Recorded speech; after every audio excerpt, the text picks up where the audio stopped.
ദേശാഭിമാനി ലേഖകന്റെയും സഖാക്കളായ മാധ്യമപ്രവർത്തകരുടെയും സർക്കാർ ഫണ്ട് വെട്ടിപ്പ് ഫയൽ പൂഴ്ത്തിവെച്ച് ധനമന്ത്രി ബാലഗോപാൽ നടത്തുന്നത് സത്യപ്രതിജ്ഞാ ലംഘനം. അധികാരസ്ഥാനം സ്വജനപക്ഷപാതത്തിന് വിനിയോഗിക്കില്ലെന്ന സത്യപ്രതിജ്ഞയാണ് ധനമന്ത്രി ലംഘിച്ചിരിക്കുന്നത്. KUWJ ഡൽഹി ഘടകത്തിൽ 25 ലക്ഷം രൂപയുടെ സർക്കാർ ഫണ്ട് തട്ടിയ CPM ആഭിമുഖ്യമുള്ള മാധ്യമപ്രവർത്തകരായ പ്രശാന്ത് രഘുവംശം, കിരൺ ബാബു, മണികണ്ഠൻ, M പ്രശാന്ത് തുടങ്ങിയവർ സർക്കാർ ഫണ്ട് വെട്ടിച്ചുവെന്ന ധനവകുപ്പ് ഇൻസ്പെക്ഷൻ വിംഗ് റിപ്പോർട്ടാണ് ധനമന്ത്രി ബാലഗോപാൽ പൂഴ്ത്തിവെച്ചിട്ടുള്ളത്. KUWJ ഡൽഹി ഘടകത്തിന് ഓഫീസ് നിർമ്മാണത്തിന് അനുവദിച്ച് 25 ലക്ഷം രൂപ വെട്ടിച്ചതിൽ മുഖ്യ പങ്ക് വഹിച്ചത് ഇടതുപക്ഷക്കാരാണ്. ഫണ്ട് വെട്ടിപ്പ് ആരോപണം ഉയർന്നപ്പോൾ അന്വേഷിക്കാനെത്തിയ സംസ്ഥാന general secretary Narayanan clean chit കൊടുക്കാൻ 55,000 രൂപ സർക്കാർ ഫണ്ടിൽ നിന്നും പോക്കറ്റിലാക്കിയ മഹാനാണ്. ഡൽഹി KUWJ ക്രമക്കേട് പരാതികളെ തുടർന്ന് ധനവകുപ്പ് ഇൻസ്പെക്ഷൻ വിംഗ് അന്വേഷണം നടത്തി 2023 മാർച്ചിൽ ധനമന്ത്രി KN ബാലഗോപാലിന് റിപ്പോർട്ട് സമർപ്പിച്ചു.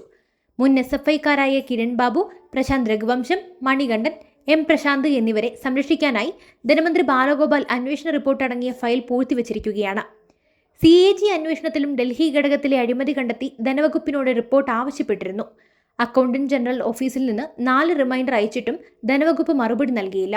ഇതേ തുടർന്ന് ധനവകുപ്പ് അഡീഷണൽ ചീഫ് സെക്രട്ടറി ആയിരുന്ന ജയ തിലകന് പേര് വെച്ച് കത്ത് നൽകി. എന്നാൽ ധനമന്ത്രി ബാലഗോപാൽ പ്രതികളെ സംരക്ഷിക്കാനായി ഫയലിൽ നിസാര ക്വറികളിട്ട് സെഷനിലേക്ക് വിടും. സെക്ഷനിൽ നിന്നും മറുപടി കിട്ടുമ്പോൾ മറ്റൊരു ക്വറിയുമായി ഫയൽ മടക്കും. 2.5 വർഷമായി ധനമന്ത്രി നടത്തുന്ന ഈ രക്ഷാപ്രവർത്തനത്തിന്റെ ബലത്തിലാണ് തട്ടിപ്പ് സംഘം പിടിച്ചു നിൽക്കുന്നത്. മന്ത്രി ബാലഗോപാലിന്റെ ഭാര്യാപിതാവും മാതൃഭൂമി മുൻ ലേഖകനുമായ പ്രഭാകരന്റെ ശുപാർശയും തട്ടിപ്പ് സംഘത്തെ സംരക്ഷിക്കാൻ മന്ത്രിക്ക് മേൽ സമ്മർദ്ദമാകുന്നുണ്ട്.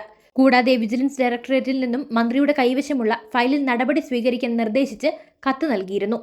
പ്രസ് ക്ലബ്ബുകളുടെ സർക്കാർ ഫണ്ട് വെട്ടിപ്പ് സംബന്ധിച്ച് ഹൈക്കോടതിയുടെ പരിഗണനയിലുള്ള 1492/21 നമ്പർ കേസിൽ ധനമന്ത്രി ഫയൽ പൂഴ്ത്തിയതായി രേഖകൾ സഹിതം അഡ്വക്കേറ്റ് കൃഷ്ണരാജ് കഴിഞ്ഞ ജൂണിൽ അഡീഷണൽ അഫിഡവിറ്റ് ഫയൽ ചെയ്തിരുന്നു.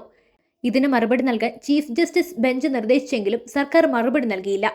കേസ് സെപ്റ്റംബർ 8 വാദം കേൾക്കാനായി നീട്ടിവെച്ചിരുന്നു. ധനമന്ത്രി ബാലഗോപാൽ 2023 മുതൽ ഫയൽ പൂഴ്ത്തിയതിന്റെ രേഖകളും അഡ്വക്കേറ്റ് കൃഷ്ണരാജ് ഹാജരാക്കിയിട്ടുണ്ട്. ധനമന്ത്രി ബാലഗോപാൽ സത്യപ്രതിജ്ഞാ ലംഘനം നടത്തി അഴിമതിക്കാരെ സംരക്ഷിക്കുന്നതിന്റെ തെളിവുകളാണ് കോടതിക്ക് മുന്നിൽ എത്തിയിട്ടുള്ളത്.